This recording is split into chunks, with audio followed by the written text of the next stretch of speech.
So how you doing? We're out here working on this little bit of tree work. You know, we got her down. We're gonna grab another saw here and get to work, you know. So today we're gonna run the ported Holtzfforma 372. That's the Husqvarna clone of a 372 that Bellhopper ported for me. He built her pretty hot, and right now she just needs that break-in time, you know what I mean? So that's what we're gonna be doing here. We're just gonna run it and work at getting her broke in some more, you know? So hope you enjoy this. We're gonna work on that thing we got laying over there. Alrighty. So there's our saw for today. The Holtzfforma 372 Bellhopper built.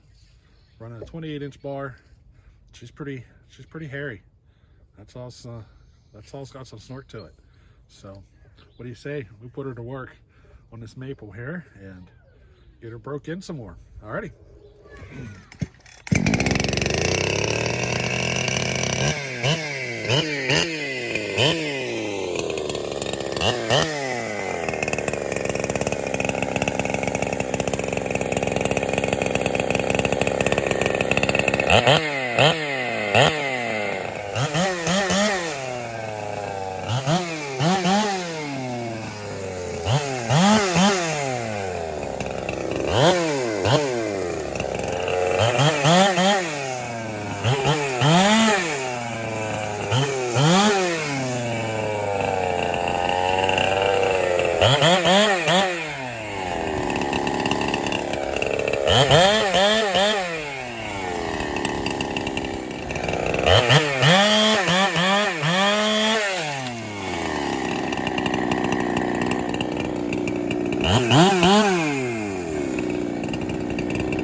Well, my phone filled up with storage space, and you know, she kind of shut off on me. But we got some cutting time with the 372 there. I think she's running really good. There's definitely likes to be warmed up all the way. There's a spot there in the in-between stages where it's like in between cold and hot that it starts running kind of like it has an air leak, you know. But once it gets good and warm, she cleans up and runs perfect. So I'm going to leave it as is. I think it might just be because it needs broken a little better. We'll see in time. We'll let her be, and you know, we won't go diving into anything until we're a little more certain. But I think it's just because it needs broken at this point. So got our log rolled over. Did you see that? She got a little sketchy there for a second, didn't it? I didn't like cutting it up so high, all that sawdust getting in the face, so I cut that limb off and let her roll down. But you know, I let her roll towards me. But you should actually let it roll away from you. So I just let it roll down, you know. But I think now we're going to fire up an old home light, 100cc home light, and finish this guy off. Haven't ran that saw in a very long time, and I want to get some run time on it, you know. She's a pretty good old home light. So that's going to be another video. So we'll just put another video together here and do a video on that old home light. I got a bunch more wood here to cut, so there's going to be a lot more cutting to do. We got another big tree there to take down. I got one laying up here in the woods. So, you know, we got some work to do. So, hey, we'll catch you on the next one. Later.